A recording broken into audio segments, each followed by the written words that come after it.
రాత్రి అన్నం మిగిలిపోయినప్పుడు నేను చూపించే ఈ రొట్టెలు చేసి పెట్టండి, చాలా కమ్మగా ఉంటాయి. ఏదైనా మంచి మసాలా కర్రీ కానీ పప్పు కానీ చేసి వేడివేడిగా చేసి పెట్టారంటే ఎవ్వరు గుర్తుపట్టలేరండి. చాలా సింపుల్గా చేసుకోవచ్చు. స్పాంజ్ లాగా చల్లారినా కూడా మెత్తగా బాగుంటాయి. రాని వాళ్ళు చేసినా కూడా పూరీలో పొంగుతాయండి. ఆయిల్ అయితే అవసరం లేదు. రొట్టె మొత్తం కాలాక చివరిలో కొద్దిగా నెయ్యి వేసాను. వేయకపోయినా బాగుంటాయండి. అన్నం మిక్సీలో తీసుకుని కొద్దిగా వాటర్ వేయాలండి. మెత్తగా చేసుకుని దానిలో బియ్యం పిండి వేసి కలుపుకోవాలి. కలిపేటప్పుడు స్టిక్కీగా పట్టేసుకుంటూ ఉంటుంది. పొడిపిండి వేస్తూ కలుపుకొని చపాతీ ముద్దలా చేసుకోవాలండి.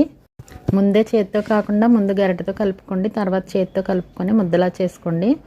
పొడిపిండి యూజ్ చేస్తూ చూపించినట్లు రొట్టెలుగా ఒత్తుకొని కాల్చుకొని సర్వ్ చేసుకోవడమేనండి. నేను ఈ రొట్టెల్లోకి మష్రూమ్ కీమా కర్రీ చేశానండి. ఆ వీడియో పోస్ట్ చేశాను, చూడండి. ఇష్టమైతే బంగాళదుంప మసాలా కర్రీ కూడా చేశాను. ఫ్రెండ్స్, ఈ రెసిపీ కనుక నచ్చితే లైక్ చేయండి, షేర్ చేయండి, సబ్స్క్రైబ్ చేసుకోండి. Thank you for watching.